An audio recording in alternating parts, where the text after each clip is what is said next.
The bedroom air hung thick with her perfume, jasmine sharp and invasive, a scent that clung like a memory I couldn't shake. I froze, fingers trembling around the phone. Its screen glowed with a message never meant for me. Meet me tonight. Same place. Don't tell him. Every word scorched my mind, slicing to the fragile trust I'd built with Lena over 7 years. My heart thudded like a frantic drum, echoing in my ears as the floor seemed to tilt beneath me. Was this real, or just a trick of the shadows of our life together? The house was too quiet, the kind of silence that screams betrayal. I had come home early from the office, hoping to surprise her with takeout from her favorite Thai place. Instead, her phone lay on the kitchen counter, buzzing like a trapped insect. I hadn't meant to snoop. God knows I trusted her. But the screen lit up with a name I didn't recognize. Ethan.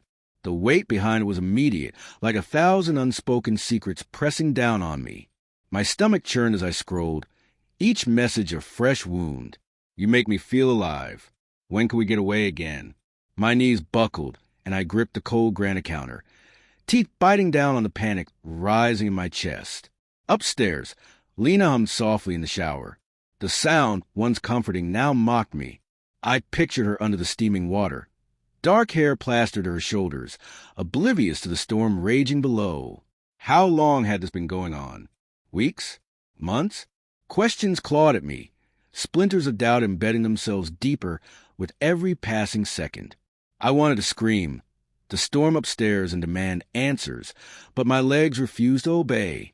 Instead, I stood rooted, replaying every memory of our marriage, scanning for cracks I'd ignored. There had been signs, hadn't there? Subtle shifts. Locking her phone under the guise of habit, lingering at the gallery late for exhibitions, distracted smiles, pulling away in bed. I had rationalized it all. Her work was demanding, her stress real. Maybe it was my fault, too. Too much work, too little attention. But now those excuses crumbled. The late nights, her distracted smiles, the distance in bed, they all pointed here to Ethan. I forced myself to move, footsteps heavy as I climbed the stairs. The bathroom door was ajar, steam curling out like a ghostly hand. Lena! My voice cracked, betraying the fury and hurt boiling inside me. The humming stopped, replaced by the soft patter of water. Yeah, babe, she called, light and unsuspecting. The normalcy infuriated me. How could she sound so normal? I pushed the door open. Heat hit me like a slap. She stood there, wrapped in a towel, eyes wide with surprise. You're home early, she said, a flicker of a smile before it faded. Did she see it? The accusation, the heartbreak, in my face? I found your phone, I said, holding it like evidence. Her expression shifted. Confusion, then fear, then something harder to read. Okay, she murmured, tucking a wet strand of hair behind her ear. Her fingers trembled, a detail I might have missed if I weren't watching so closely. Who's Ethan? My question hung between us, sharp and unyielding. Her lips parted. No sound came. The silence admitted more than words ever could. Mark, it's not, she began, but I cut her off. Don't lie to me, Lena. I saw the text. My voice was low, trembling to keep from shouting. Her eyes darted to phone, then back to me. I saw the guilt flicker, fragile as a candle about to go out. It's not what you think, she said, stepping toward me. I backed away, the space between us a canyon. Then what is it? I demanded. Tell me I'm wrong. Tell me you're not sneaking around with some guy behind my back. She wrapped her arms around herself, shielding her heart. Ethan's just a friend, she said, voice thin and wavering. A friend you meet in secret? I snapped. A friend who makes you feel alive? Her face crumpled. For a moment, I thought she'd cry. Instead, her jaw tightened, defiance replacing tears. You don't understand, she said. You've been so distant, Mark. Always working, always distracted. I needed someone to see me. Her words hit like a fist, twisting the knife of my own guilt. Had I pushed her away? My late nights, my focus on providing for us, had that driven her to this? But no, I wouldn't let her deflect. So you cheated? My voice was raw. Instead of talking to me, you ran to him?" She flinched but stayed silent. The silence confirmed everything I feared. The next hour passed in a blur of accusations and half-truths. She admitted meeting Ethan, a gallery curator, for coffee, then drinks, then more. "It wasn't planned," she repeated, as if that mattered. "It just happened." Each word dissolved the foundation of our life together, leaving me stranded in doubt. I wanted to hate her, to walk away and never look back.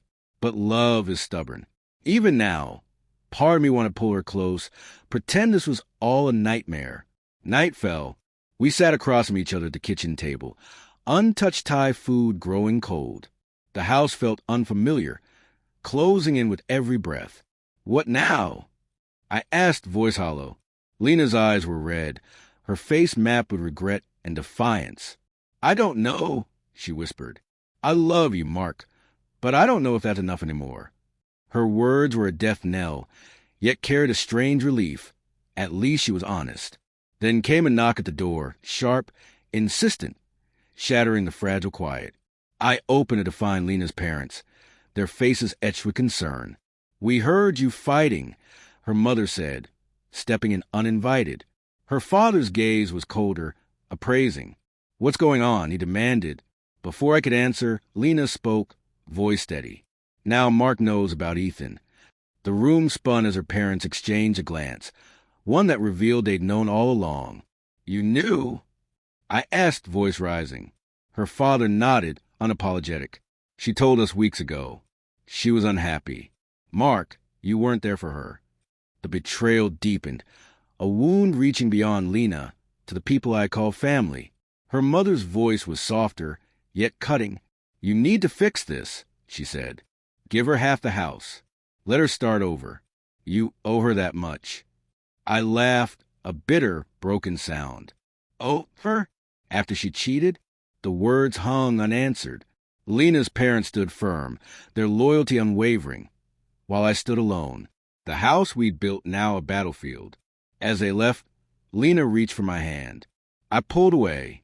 The final twist wasn't in her words. It was the realization that I had lost more than my wife. I had lost the illusion of the life I thought was mine.